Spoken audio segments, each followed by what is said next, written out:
APMC ರಸ್ತೆಗೆ ಹಣ ಮಂಜೂರಿಗೊಂಡಿರುವ ಬಗ್ಗೆ ನಮ್ಮ ಬಳಿ ಅಧಿಕೃತ ದಾಖಲೆಗಳಿವೆ. ಪ್ರಶಾಂತ್ ಗೌಡ್ರು ಸಂತೊಳ್ಳಿ. ಬಿಜೆಪಿಯ ಅನಂತಮೂರ್ತಿ ಹೆಗಡೆಯವರು ಇತ್ತೀಚೆಗೆ ಸುದ್ದಿಗೋಷ್ಠಿ ನಡೆಸಿ ಶಾಸಕ ಭೀಮಣ್ಣ ನಾಯ್ಕ ಅವರು ಶಿರ್ಸಿ ಎಪಿಎಂಸಿ ರಸ್ತೆಯನ್ನು ತಾವೇ ಮಾಡಿಸಿರುವುದಾಗಿ ಸುಳ್ಳು ಹೇಳಿದ್ದಾರೆ ಎನ್ನುವ ಹೇಳಿಕೆ ಶುದ್ಧ ಸುಳ್ಳಿನಿಂದ ಕೂಡಿದೆ. ಎಪಿಎಂಸಿ ಸಿಮೆಂಟ್ ರಸ್ತೆ ಶಾಸಕರ ಬೇಡಿಕೆಯಂತೆ ಎಪಿಎಂಸಿ ರಸ್ತೆಗೆ ಹಣ ಮಂಜೂರಿಗೊಂಡಿರುವ ಬಗ್ಗೆ ನಮ್ಮ ಬಳಿ ಅಧಿಕೃತ ದಾಖಲೆಗಳಿವೆ ಎಂದು ಎಪಿಎಂಸಿ ಮಾಜಿ ಅಧ್ಯಕ್ಷರುಗಳಾದ ಪ್ರಶಾಂತ್ ಗೌಡ್ರು ಸಂತೊಳ್ಳಿ ಹಾಗೂ ಸುನಿಲ್ ನಾಯ್ಕ್ ಜಂಟಿಯಾಗಿ ತಿಳಿಸಿದ್ದಾರೆ. ಅದರ ಬಗ್ಗೆ ನಮ್ಮ ಕೈಲಿ ಕೂಡ ಇದರ ಮಾಹಿತಿಯನ್ನು ಪೂರ್ಣವಾಗಿದೆ. ನಮ್ಮ ವಿಶೇಷವಾಗಿ ಇದು ನಮ್ಮ ಪ್ರಶಾಂತ್ ಗೌಡರು ಅವರೇ ಹೇಳ್ತಾರೆ. ಸನ್ಮಾನ್ಯ ಅನಂತಮೂರ್ತಿ ಹೆಗಡೆ ಅವರು ಹೇಳಿದರು, ಶಿರ್ಸಿ ಎಪಿಎಂಸಿ ಆವರಣದಲ್ಲಿ ನಡೆದಿರ್ತಕ್ಕಂಥ ಕಾಂಕ್ರೀಟ್ ರಸ್ತೆಗಳು ಇದು ಎಪಿಎಂಸಿ ಹಣದಿಂದ ಆಗಿದೆ, ಸರ್ಕಾರದ ಹಣ ಅಲ್ಲ ಅಂತ ಹೇಳಿ ನಿಮ್ಮ ಗಮನಕ್ಕೆ ಒಂದು ವಿಷಯನ ಸ್ಪಷ್ಟಪಡಿಸೋದಕ್ಕೆ ನಾವು ಪ್ರಯತ್ನ ಮಾಡ್ತೀವಿ. ಸನ್ಮಾನ್ಯ ಕ್ಷೇತ್ರದ ಶಾಸಕರಾಗಿರ್ತಕ್ಕಂಥ ಭೀಮಣ್ಣ ನಾಯ್ಕರವರು ಒಂದು ಲೆಟ್ರನ್ನ ಮಾಡ್ತಾರೆ. ಕ್ಷೇತ್ರದ ರಾಜ್ಯದ ಕೃಷಿ ಸಚಿವರು ಆಗಿರ್ತಕ್ಕಂಥ ಶಿವಾನಂದ ಪಾಟೀಲ್ ಸರ್ ಅವರಿಗೆ ಶಿರ್ಸಿ ಎಪಿಎಂಸಿಗೆ 10 ಕೋಟಿ ರೂಪಾಯಿ ಅನುದಾನ ಬೇಕು ಅಂತ ಹೇಳಿ ಅದು ಯಾವ ಡೇಟಿಗೆ ಅಪ್ಲಿಕೇಶನ್ ಮಾಡಿದ್ರು ಮತ್ತು ನಮಗೆ ಬಂದಿರೋ ಹಣ ಯಾವ ಡೇಟಿಗೆ ಅನ್ನೋದನ್ನು ಸಂಪೂರ್ಣ ಇದರಲ್ಲಿ ಮಾಹಿತಿ ಇದೆ. ಮತ್ತೋರ್ವ ಶಾಸಕರಾಗಿರ್ತಕ್ಕಂಥ ಶಿವರಾಮ್ ಹೆಬ್ಬಾರ್ ಅವರ ಸಹಕಾರದೊಂದಿಗೆ ಅವತ್ತಿನ ಶಾಸಕರಾದ ಭೀಮಣ್ಣ ನಾಯ್ಕರವರು ಸರ್ಕಾರಕ್ಕೆ 10 ಕೋಟಿ ಅನುದಾನವನ್ನು ಕೇಳಿದರು. ಅದರ ಅನ್ವಯ 10 ಕೋಟಿಯನ್ನು ಕೊಡದೇ ಇದ್ರೂ ನಮ್ಮ ಕ್ಷೇತ್ರಕ್ಕೆ ಅಭಿವೃದ್ಧಿಗೆ ಬೇಕಾಗಿರತಕ್ಕಂಥ ಹಣವನ್ನು ಇಲ್ಲೇನು 2,50,00,000 ರೂಪಾಯಿಗಳನ್ನು ಆರ್ಕೆವೈನಲ್ಲಿ ಮಂಜೂರಾತಿಯನ್ನು ಕ್ಷೇತ್ರದ ಶಾಸಕರುಗಳ ಸಹಕಾರದಿಂದ ಏನಿವತ್ತು ಶಿರ್ಸಿ ಎಪಿಎಂಸಿಗೆ ಬಂತು ಅದಕ್ಕೆ ಸಂಬಂಧಪಟ್ಟ ದಾಖಲೆಗಳು ಇಲ್ಲಿವೆ. ದಯಮಾಡಿ ತಾವು ಇದನ್ನು ಪರಿಶೀಲಿಸಬೇಕು ಅಂತ ನಿಮ್ಮಲ್ಲಿ ವಿನಂತಿಯನ್ನು ಮಾಡ್ಕೊಳ್ತಾ ಇದ್ದೇವೆ. ಇದು ಯಾವುದೂ ಸುಳ್ಳು ಮಾಹಿತಿ ಅಲ್ಲ. ಮನವಿ ಯಾವ ಡೇಟಿಗೆ ಹೋಗಿತ್ತು, ಮಂಜೂರಿ ಆಗಿದ್ದ ದಿನಾಂಕ ಯಾವುದು ಅನ್ನೋದ್ರ ಬಗ್ಗೆ ಸ್ಪಷ್ಟೀಕರಣವನ್ನು ನಾವಿಲ್ಲಿ ನೀಡಿರ್ತೀವಿ.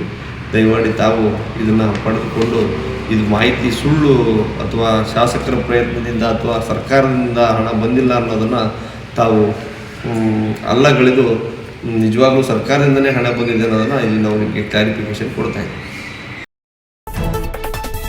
ಶಿರ್ಸಿಯಲ್ಲಿ ನಿರ್ಮಾಣಗೊಳ್ಳುತ್ತಿರುವ ಸರ್ಕಾರಿ ಆಸ್ಪತ್ರೆಗೆ ಎಲ್ಲಿಯೂ ಕೂಡ ಸೂಪರ್ ಸ್ಪೆಷಾಲಿಟಿ ಅಥವಾ ಮಲ್ಟಿ ಸ್ಪೆಷಾಲಿಟಿ ಎಂದು ಸರ್ಕಾರ ಆದೇಶ ಮಾಡಿಲ್ಲ. ಜಗದೀಶ್ ಗೌಡ್ರು. ಶಿರಸಿಯಲ್ಲಿ ನಿರ್ಮಾಣಗೊಳ್ಳುತ್ತಿರುವ ಸರ್ಕಾರಿ ಆಸ್ಪತ್ರೆಗೆ ಎಲ್ಲಿಯೂ ಕೂಡ ಸೂಪರ್ ಸ್ಪೆಷಾಲಿಟಿ ಮತ್ತು ಮಲ್ಟಿ ಸ್ಪೆಷಾಲಿಟಿ ಎಂದು ಸರ್ಕಾರ ಆದೇಶ ಮಾಡಿಲ್ಲ. ಸರ್ಕಾರದ ನಡವಳಿಯ ಪ್ರಕಾರ ಶಿರ್ಸಿ ಆಸ್ಪತ್ರೆಯು 250 ಹಾಸಿಗೆಯುಳ್ಳ ಆಸ್ಪತ್ರೆಯನ್ನಾಗಿ ಮೇಲ್ದರ್ಜೆಗೆ ಏರಿಸುವ ಕಟ್ಟಡ ಕಾಮಗಾರಿಗೆ 140 ಕೋಟಿ ರುಗಳಲ್ಲಿ ಕೈಗೊಳ್ಳಲು ಆಡಳಿತಾತ್ಮಕವಾಗಿ ಅನುಮೋದನೆ ನೀಡಿದೆ ಎಂದು ಶಿರ್ಸಿ ನಗರ ಯೋಜನಾ ಪ್ರಾಧಿಕಾರದ ಅಧ್ಯಕ್ಷ ಜಗದೀಶ್ ಗೌಡ್ರು ಡಿಸಿಸಿ ಕಚೇರಿಯಲ್ಲಿ ನಡೆಸಿದ ಸುದ್ದಿಗೋಷ್ಠಿಯಲ್ಲಿ ತಿಳಿಸಿದ್ದಾರೆ.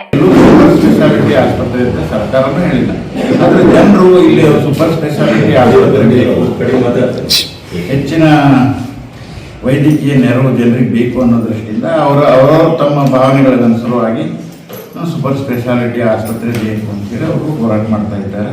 ಅದ್ರ ಬಗ್ಗೆ ನಾವು ಇನ್ನೂ ವಿಚಾರ ಮಾಡಿಲ್ಲ. ಬಟ್ ಸರ್ಕಾರ ಈ ಬಗ್ಗೆ ಪಂಡಿತ್ ಜನರಲ್ ಆಸ್ಪತ್ರೆ ಮೇಲ್ದರ್ಜೆಗೆ ಏರಿಸುವುದು ಅಂತಲೇ ಹೇಳಿದ ಹೊರತು ಸೂಪರ್ ಸ್ಪೆಷಾಲಿಟಿ ಆಸ್ಪತ್ರೆ ಮಾಯ ಮಾಡಿಲ್ಲ. ಅವು ಅದರ ಲಿಸ್ಟ್ ಮಾಡಲಿಕ್ಕೆ ಹೇಳಿದ್ದಾರಂತೆ. ಅದು ಮಾಡ್ತಾರೆ. 30 ಕೋಟಿ ಏನು ಎಕ್ವಿಪ್ಮೆಂಟು ಯಂತ್ರೋಪಕರಣಗಳಿಗೆ ಕೊಟ್ಟಿದ್ದನ್ನು ಲಿಸ್ಟ್ ಮಾಡಲಿಕ್ಕೆ ಹೇಳಿದ್ದಾರೆ, ಮಾಡೇ ಮಾಡ್ತಾರೆ. ಇದರಲ್ಲಿ ಕೆಲವು ಕಮ್ಯುನಿಕೇಷನ್ ಗ್ಯಾಪ್ ಆಗಿರ್ಬೋದು, ಯಾವುದೇ ಅಧಿಕಾರಿಗಳ ತಪ್ಪು ನಿರ್ಧಾರದಿಂದ ಆಗಿರ್ಬೋದು, ಅದು ಇದರಲ್ಲಿ ಯಾವುದೇ ಜನರಿಗೆ ಯಾವುದೇ ಡೌಟ್ ಬೇಡ. ಈಗ ನಮ್ಮ ಸರ್ಕಾರ ಬಂದ ಮೇಲೆ ತಮಗೆಲ್ಲ ಗೊತ್ತಿದ್ದಂಗೆ ಗ್ಯಾರಂಟಿ ಯೋಜನೆಗಳಿಗೆ ಪ್ರತಿ ವರ್ಷ ಸರ್ಕಾರ 56,000 ಕೋಟಿ ಖರ್ಚು ಮಾಡ್ತಾ ಇದೆ. ಹಾಗಾಗಿ 30-40 ಕೋಟಿ ನಮ್ಮ ಸರ್ಕಾರಕ್ಕೆ ಯಾವುದೇ ಹೊರೆ ಅಲ್ಲ.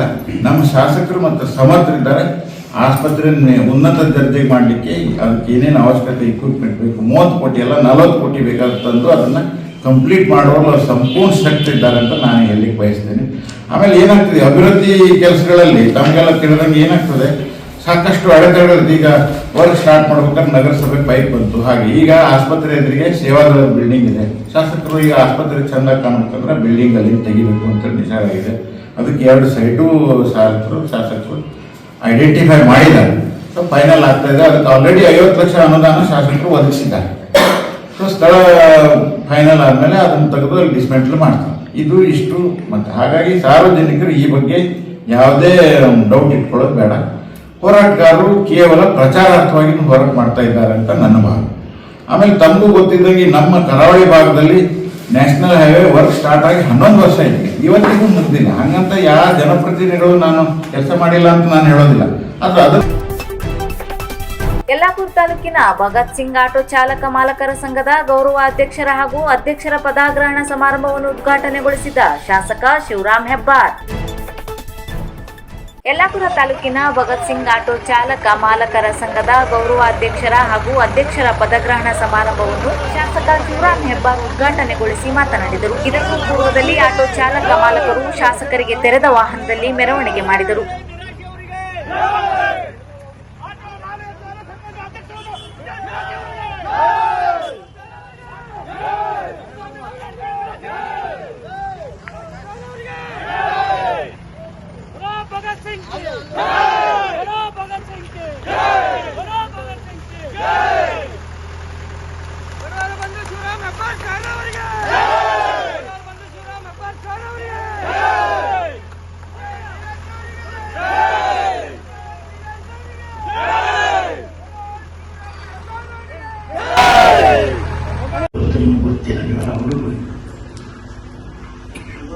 ಮೂರೂವರೆ ವರ್ಷ ಕಾಲ ಕರ್ನಾಟಕ, ಮಹಾರಾಷ್ಟ್ರ, ಆಂಧ್ರ, ಕೇರಳ, ಗೋವಾ 5 ರಾಜ್ಯದ ಟ್ರಕ್ ಡ್ರೈವರ್ ಆಗಿ ಕೆಲಸ ಮಾಡ್ತಿದ್ದೆ.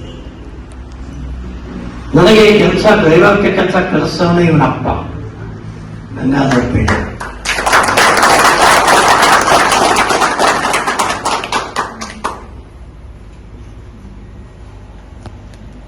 ಈ ವೃತ್ತಿ ಎಷ್ಟು ಕಠಿಣ, ಇದರ ಸವಾಲುಗಳೇನು, ಇದರ ಜವಾಬ್ದಾರಿ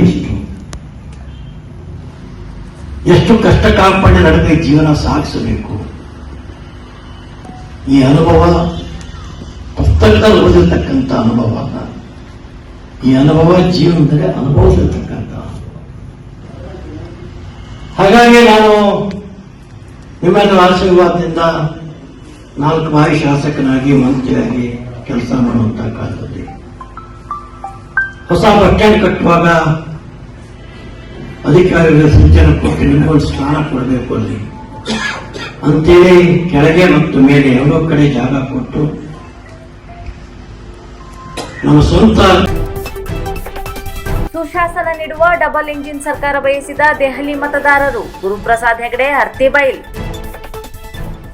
ದೆಹಲಿ ವಿಧಾನಸಭಾ ಚುನಾವಣೆಯಲ್ಲಿ ನಮ್ಮ ಬಿಜೆಪಿ 48 ಸೀಟು ಗೆಲ್ಲುವ ಮೂಲಕ ಅಭೂತಪೂರ್ವ ವಿಜಯ ದಾಖಲಿಸಿದೆ. ಸನ್ಮಾನ್ಯ ಪ್ರಧಾನಮಂತ್ರಿ ನರೇಂದ್ರ ಮೋದಿಜಿಯವರ ನಾಯಕತ್ವವನ್ನು ದೆಹಲಿಯ ಜನ ಬೆಂಬಲಿಸಿದ್ದಾರೆ. ನಮ್ಮೆಲ್ಲ ನಾಯಕರು ಹಾಗೂ ದೆಹಲಿ ಬಿಜೆಪಿಯ ಕಾರ್ಯಕರ್ತರ ಶ್ರಮ ಈ ಒಂದು ಫಲಿತಾಂಶ ಬರಲು ಕಾರಣವಾಗಿದೆ ಎಂದು ಬಿಜೆಪಿ ಉತ್ತರ ಕನ್ನಡ ಜಿಲ್ಲೆಯ ಪ್ರಧಾನ ಕಾರ್ಯದರ್ಶಿ ಗುರುಪ್ರಸಾದ್ ಹೆಗಡೆ ಹರ್ತೆಬೈಲ್ ಹೇಳಿದರು. ಅವರು ಶಿರಸಿಯ ಅಂಚೆ ಕಚೇರಿ ವೃತ್ತದಲ್ಲಿ ದೆಹಲಿಯ ಬಿಜೆಪಿ ವಿಜಯದ ಸಂಭ್ರಮಾಚರಣೆಯಲ್ಲಿ ಪಾಲ್ಗೊಂಡು ಮಾತನಾಡಿದರು.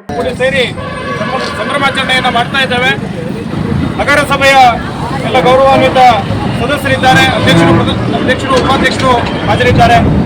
ಭಾರತೀಯ ಜನತಾ ಪಾರ್ಟಿ ಉತ್ತರ ಕನ್ನಡ ಜಿಲ್ಲೆ ಅನೇಕ ಪ್ರಮುಖರು ಕೂಡ ಇಲ್ಲಿ ಉಪಸ್ಥಿತರಿದ್ದೀವಿ. ದೆಹಲಿಯಲ್ಲಿ ಇವತ್ತು 27 ವರ್ಷದ ನಂತರ ಭಾರತೀಯ ಜನತಾ ಪಾರ್ಟಿಯಲ್ಲಿ ಅಧಿಕಾರವನ್ನು ಹಿಡಿದಿದೆ. ಕಾಂಗ್ರೆಸ್ಸು 0-0 ಒಂದು ರಾಹುಲ್ ಗಾಂಧಿಗೆ, ಇನ್ನೊಂದು ಪ್ರಿಯಾಂಕಾ ಖರ್ಗೆ ಅವರಿದ್ದಾರೆ. ಹ್ಯಾಟ್ರಿಕ್ 0 ಸಾಧನೆಯನ್ನು ದೆಹಲಿಯಲ್ಲಿ ಕಾಂಗ್ರೆಸ್ ಮಾಡಿದೆ. ಆಮ್ ಆದ್ಮಿ ಪಾರ್ಟಿ ಯಾವ ಕಾಂಗ್ರೆಸ್ಸಿನ ವಿರುದ್ಧ, ಯಾವ ಕಾಂಗ್ರೆಸ್ ಭ್ರಷ್ಟಾಚಾರದ ವಿರುದ್ಧ ಆಮ್ ಆದ್ಮಿ ಪಾರ್ಟಿ ಹೋರಾಟವನ್ನ ಮಾಡಲಿಕ್ಕೆ ಮಾರುತಿ ಗಲಿಯಲ್ಲಿ ಸುಮಾರು 45 ಕೆಜಿ ಅಡಿಕೆ ಕಳ್ಳತನ ಮಾಡಿದ ಆರೋಪಿ ಕಾಶಿನಾಥ್ ಕೃಷ್ಣ ನಾಯ್ಕ್ ಎಂಬಾತನನ್ನು ಬಂಧಿಸಿದ ಪೊಲೀಸರು. ಸಿದ್ದಾಪುರ ತಾಲೂಕಿನ ಕೊರಲ್ಸಿ ಗ್ರಾಮದ ಮಾರುತಿ ಗಲಿಯಲ್ಲಿ ನಾಗರಾಜ್ ಗೌಡರ ಮನೆಯಿಂದ ಸುಮಾರು 45 ಕೆಜಿ ಅಡಿಕೆ ಕಳ್ಳತನ ಮಾಡಿದ ಆರೋಪಿ ಕೊರಲ್ಸಿ ಗುಡ್ಡೆಕೆರೆಯ ಕಾಶಿನಾಥ್ ಕೃಷ್ಣ ನಾಯ್ಕ್ ಎಂಬಾತನನ್ನು ಪೊಲೀಸರು ಕದ್ದ ಅಡಿಕೆ ಸಮೇತ ಬಂಧಿಸುವಲ್ಲಿ ಯಶಸ್ವಿಯಾಗಿದ್ದಾರೆ. ಡೈನಾಮಿಕ್ ಎಸ್ಪಿ ನಾರಾಯಣ ಎಂ ಮಾರ್ಗದರ್ಶನ, ಡಿವೈಎಸ್ಪಿ ಗಣೇಶ್ ಕೆಎಲ್ ಮತ್ತು ಜೆಬಿ ಸೀತಾರಾಮ್ ನೇತೃತ್ವದಲ್ಲಿ ನಡೆದ ಕಾರ್ಯಾಚರಣೆಯಲ್ಲಿ ಪಿಎಸ್ಐಗಳಾದ ಅನಿಲ್ ಬಿಎಂ, ಗೀತಾ ಸಿರ್ಸಿಕರ್ ಹಾಗೂ ಸಿಬ್ಬಂದಿಗಳು ಪಾಲ್ಗೊಂಡಿದ್ದರು. ರಾಜ್ಯ ಮಟ್ಟದ ಪ್ರತಿಭಾ ಕಾರಂಜಿಯ ಭರತನಾಟ್ಯ ಸ್ಪರ್ಧೆಯಲ್ಲಿ ರಾಜ್ಯಕ್ಕೆ ಪ್ರಥಮ ಸ್ಥಾನ ಪಡೆದ ಲಯನ್ಸ್ ಆಂಗ್ಲ ಮಾಧ್ಯಮ ಪ್ರೌಢಶಾಲೆಯ ಪ್ರತಿಭಾವಂತ ವಿದ್ಯಾರ್ಥಿ ಭುವನಾ ಹೆಗಡೆ. ಶಿಕ್ಷಣ ಇಲಾಖೆ ಚಿತ್ರದುರ್ಗದಲ್ಲಿ ನಡೆಸಿದ ರಾಜ್ಯ ಮಟ್ಟದ ಪ್ರತಿಭಾ ಕಾರಂಜಿಯ ಭರತನಾಟ್ಯ ಸ್ಪರ್ಧೆಯಲ್ಲಿ ಶಿರ್ಸಿ ಲಯನ್ಸ್ ಆಂಗ್ಲ ಮಾಧ್ಯಮ ಪ್ರೌಢಶಾಲೆಯ ಪ್ರತಿಭಾವಂತ ವಿದ್ಯಾರ್ಥಿ ಭುವನಾ ಹೆಗಡೆ ರಾಜ್ಯಕ್ಕೆ ಪ್ರಥಮ ಸ್ಥಾನ ಪಡೆದಿದ್ದಾಳೆ. ಇವಳ ಸಾಧನೆಗೆ ಶಾಲಾ ಆಡಳಿತ ಮಂಡಳಿ, ಪ್ರಾಚಾರ್ಯರು ಹಾಗೂ ಶಿಕ್ಷಕರಿಂದ ಅಭಿನಂದನೆ ಸಲ್ಲಿಸಿದ್ದಾರೆ.